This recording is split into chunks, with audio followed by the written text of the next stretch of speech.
Hey Acers, good to see you again. And I did try and record a little bit of a missive thing while I was at FanX, and it was crazy. So I ended up just not posting that. I did do a live stream yesterday while I ran chickens in the mist. Didn't quite.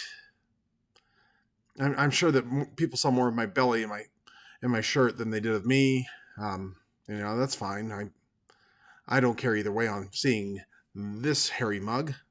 But I do care that you guys might have heard me do some live game mastering, real some live play. So anyway, to check back in, as many of you know, I was not impressed with the people who were organizing the Discord of the game room, because several of the people in the game room remembered me from last time and they were happy to see me return. I don't know what their issue was and why they wouldn't let me schedule Savage Worlds games.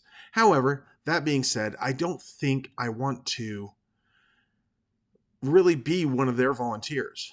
I'm going to keep trying to get back into the con the way I did this year. And that was just almost like back in May, almost the day before I was ready to click and say, fine, I'll pay the $50 to go for 3 days and just like keep an eye on my kids.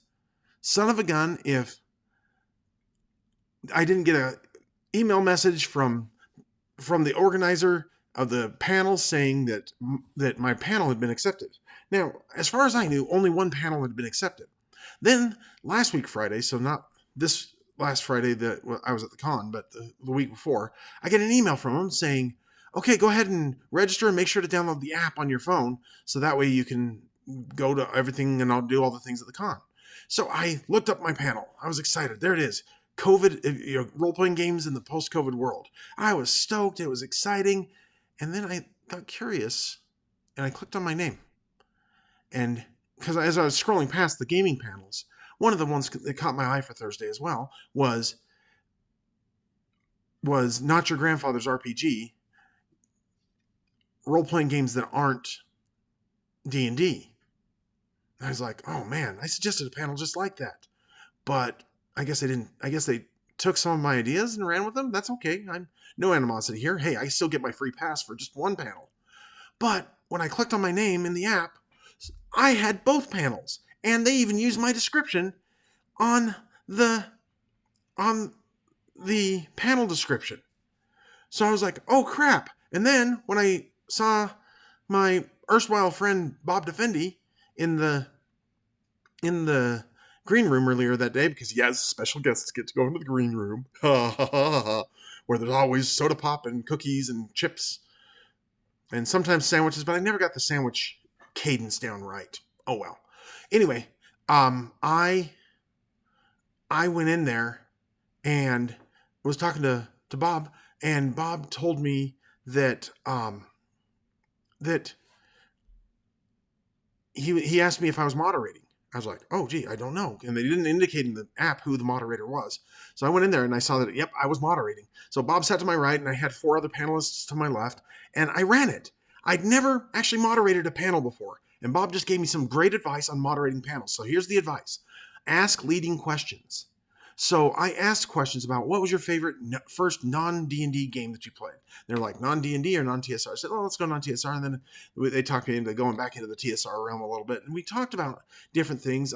Bob was an incredible game master, and I will give him perks for even just that generic healer that is in the role master setting that he chose to run. It was so amazing. There are 2 people who I know who are role master geniuses. Bob Defendi being one of them, and my good buddy Sequoia Wright. I love him. I will recommend him anytime, but he's an even cooler Savage Worlds GM. But you got to be smart like those 2, be able to do vector calculus and things like that in your head in order to run role master. Or so I've heard. I actually have never tried to run it myself, so maybe I could do it, but I love Savage Worlds so much, not sponsored, that I really don't want to. I really don't want to run anything else. So after that first panel about role-playing games that aren't D&D, and I did get a chance to plug Savage Worlds even though I was the moderator, I did get to comment a little bit on the what's it called? I got to comment a little bit on the storyteller system as well that showed up in there. So your Vampire the Masquerade, the other settings like that. Mage the Ascension, of course. Many of you have heard me talk on this channel already about Mage the Ascension. I love Mage. Mage is my favorite. I will always love it, and I hope to be able to actually savage it so I can run it again. So anyway, after that panel, I went out and saw a few people, waited in a few lines, and went with my daughter. We went and met several of the celebrities that she wanted to meet. They were mostly voice actors for My Hero Academia. And I was handing out ACE business cards all over the place. And that was good. Mostly, actually, to the celebrities, funny enough, because they took it and they're going to see if they know any teenagers who want to set up their own role-playing clubs in their areas. So after handing out those cards, met up with my friend Clark. Actually, I think we met those people before the we met those people before the panel. Then did the 3:00 panel, and then met up with my friend Clark, and we went and got lunch at Siegfried's, which is awesome. I love good German food. So I had a Knockwurst and sauerkraut and potatoes. It was awesome. And then it was good sauerkraut too. And then went back to the con, did a few more things, tooled about a bit, and then went in and did my 8 p.m. panel on COVID and the way it affected gaming. Then on Friday, I swapped with my daughter for my son because somebody was staying home to watch things here at the house for the dogs and keep my wife company. When my son came with me, he just went off and did stuff. And since I didn't have any more panels, I went ahead and I ran Deadlands. I ran Daddy's Boy because I got started talking to somebody about Deadlands, and I was just like, you know what, let's go run it. I took one of the Dungeons and Dragons game masters, one of their dungeon masters who was signed up as a volunteer. He took a 3-hour break and came and played Daddy's Boy with me, and we had a great time. My new friend Dave, shout out to you, buddy, if you're catching this. And it was my friend John, who's the dungeon master, and we ran Daddy's Boy together, and that really came out well. And it was interesting to see, for me to learn some better timing things, some better ways to get people excited and involved. And one of the things that I did is I didn't give them space to breathe. After the dinner scene, which was kind of their breathing space as much as they're going to get in that story, they were bedded down. I had them roll. One of the guys did succeed on his notice roll at a -2 to notice the door of the house opening, and they were checking through windows and had a chi master, they were all powered. Excuse me. They all had superpowers, or they all had powers of some sort, not superpowers, because that's another setting. But they all were powered. And so they all all three, it was funny, had to share the boost lower trait card because the Hex Slinger, the Chi Master, and the what was he? He was a huckster, flat out huckster. We're all there, and my awesome good buddy Dax Levine, he came and played the huckster, and Dave played the Chi Master, and John the Hex Slinger. And it was funny to see. I have to give Dax perks on his voice acting he did there. It was great. He kind of went a little critical role on that one, and I really appreciated that. That was fun. I was throwing bennies at him the whole time. He tried to talk down the Hellstrom Retrieval Squad, and then something got tripped, and the combat started anyway, and they were a little confused as to what side the metal monstrosity was on, but it was helping them. So they they were pretty convinced that this was a pretty cool thing. And so Huckster got up and disabled the steam-powered Gatling gun on the wagon, and they ended up keeping the wagon. So, hey, they'll have lots more adventures, I guess. Then I just kind of faffed about and got my son. We went and got lunch. We got it off the food trucks that day, and I got Hawaiian. He got a corn dog, but I got Hawaiian. And there was this pork belly. It's like bacon, but it's like this thick. And it's little chunks of bacon, basically, and it was so good. Really great. I will definitely be buying that stuff again. It's from Dakine. So, again, not sponsored, but I will plug things that I like when I like them, because, hey, it might give you a chance to think about, hey, Mason liked it, so maybe I can give it a try. If not, you can think Mason liked it and he's got bad taste, so foo on that. Either way, I don't care. It was good food. So I had Kahlua pork and I can't remember what the stuff's called.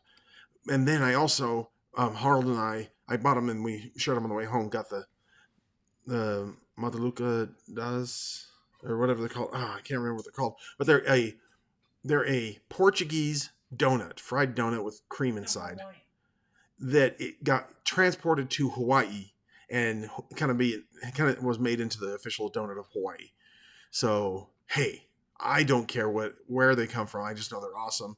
And I also know it's a good thing that I don't have them frequently available to me, because I'm already big enough as it is. I'm actually losing weight, so I'm doing pretty well.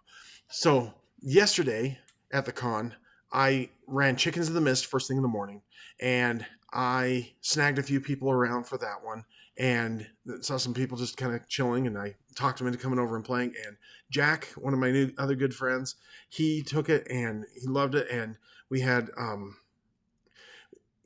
his buddy there and another kid that came over, and we all played and we had a great time. And my kids were kind of in and out on that one. Both the kids were at the con with me that day, but some of them were bumming around with their friends and stuff. And the other one was just bumming around spending my money. So, it is what it is. But anyway, we ran Chickens of the Mist. Actually, the dilettante, kind of girlfriend to the lot of them, she got so critically injured that she was out, and they had to use a first aid kit that was in the back of the truck. And somebody used a Benny to make sure there was a first aid kit in the back of the truck. And I was all for it. I was like, yes, there is a first aid kit in the back of the truck. So they made it out, and I let them go ahead and just drive her off to the hospital in the truck. So that was cool. And then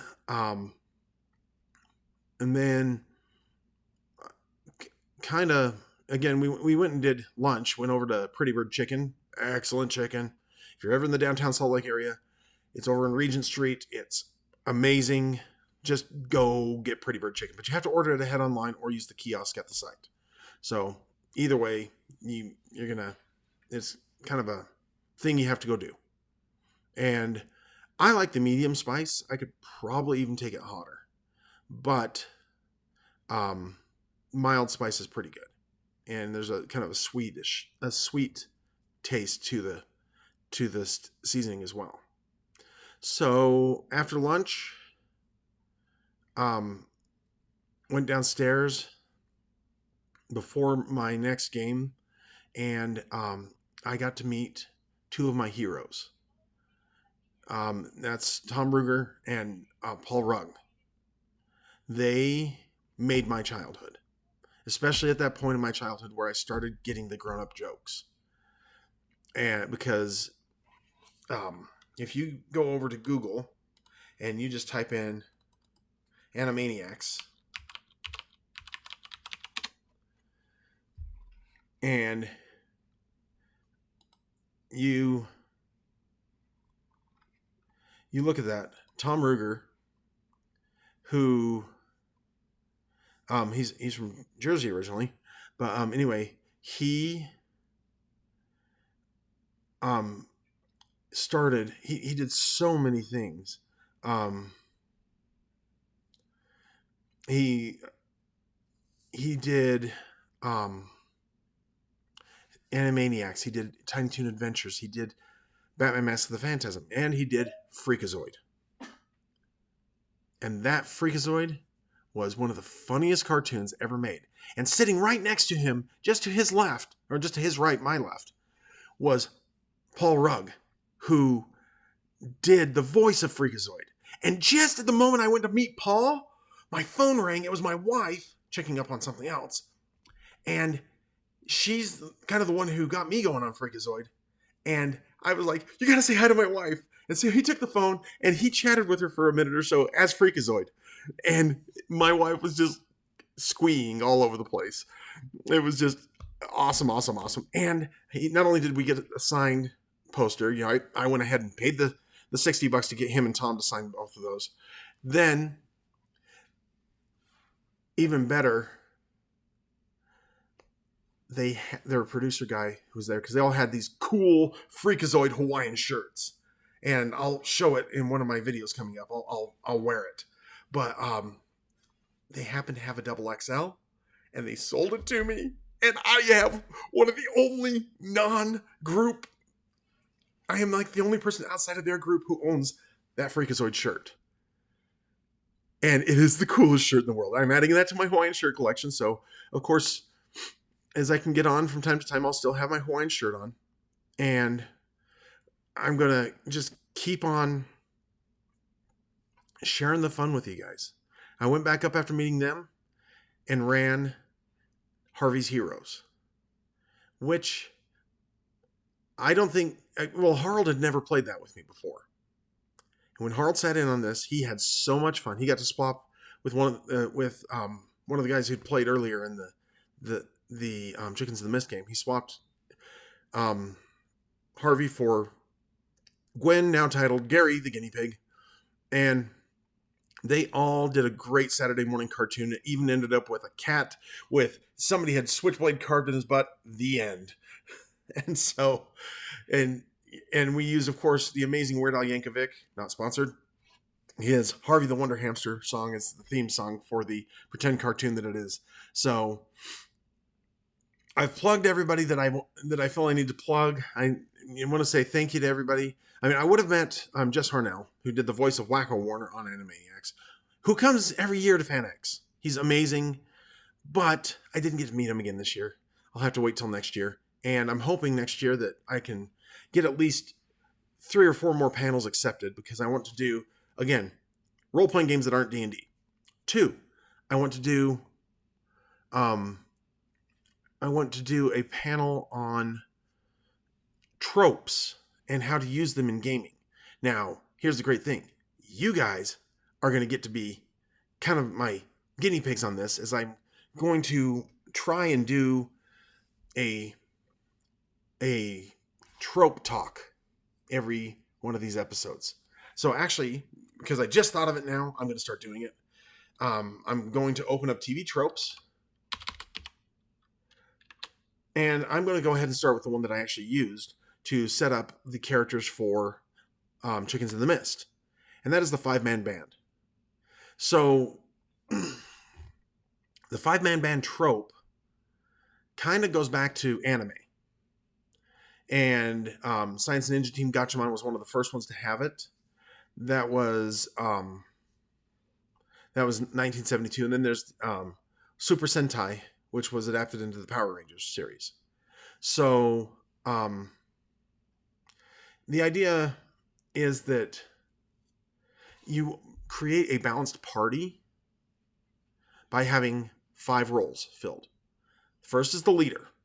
He or she is the person who's leading the charge. They're usually they're the hero, or they're the main character, usually the hero or the leader. Second is the lance or the foil to that leader. So they're often the best friend, but they have all the traits and characteristics that the hero doesn't have. And they're often more times hot-headed and the first person to see through the supposedly repentant bad guy, and the leader gets on their case about it. That's the lance. They're usually very much more impulsive than the leader. Then you have your emotional support person, who's the heart of the group, or the girlfriend of the hero, or just the chick. That's often what she's referred to as. And that is, and I'll get to this in a second, that Voltron really did this well. Then you have the muscle, the brawn, he's just like, he's usually thinks with his fists kind of guy, but he's also usually, at least in most animes, he's also physically bigger, usually even heavy set. But he's always, and he sometimes doesn't even have, he's not that smart either. But he can punch things and punch things well. And then finally, there's the brain. Brain can be guy, girl, doesn't matter. I mean, I actually made a male and female of each of those 5 types for the heart, for Chickens in the Mist. And it was a blast. So the nice thing about having that set up is that everybody has a chance to shine.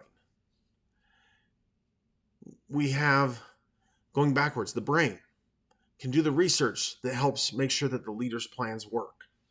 The brawn, he keeps the leader safe while the leader executes his plans. And the heart helps soothe the difference between the foil or the lance and the leader. And in the end, the lance helps take the leader into success, and they all 5 work together. This was really done well in Voltron, where the leader had the black lion and the lance had the blue lion. Funny enough, the character's name was Lance. And you know, I can't remember who had the other colors. That's okay. But there was a chick. There was she wore pink, and I think she piloted the yellow lion. Those were the other. Those were no. Hunk had the yellow line. Hulk had the yellow. Hunk had the yellow line. He's the muscle, yeah. And the green lion was also there. That one matched the suit of the pilot, the brains. So that was the original Voltron. The original Voltron offing here in the United States was quite fun. That was one of my favorite cartoons to watch. I really loved Robotech. That was really cool, but they also smashed in another fighting crew thing for some ground side Robotech kind of stuff. And it had the coolest motorcycle armor suit thing in the world. I loved that thing. I still want one of those things. But the Veritech, whatever it was, the motorcycle armor. But that's a story for another time. And actually, maybe sometime I should savage that. And maybe that's another corner I could build into my average thing. So I'll do a TV trope, and I will also do I'd savage that. And I've mentioned a couple things here today that I'd love to savage, but I think the one that I'll focus on for just a moment is I'd love to savage Mage the Ascension. I want to savage the crap out of that, because that was one of my all-time favorite, most wonderful experiences that I've ever had in role-playing gaming. I want to make that an adventure, or make an adventure for that I can run at cons, and even run a campaign of that if I can. But right now I'm getting ready to do my Dark Days of Neverland at the con this fall, or this October, at the end of October, when I do it for Halloween 3. And Halloween 3, I'm going to try and put a link down below as to where to go, because I think it's been announced as to the official signups are going to be going live soon.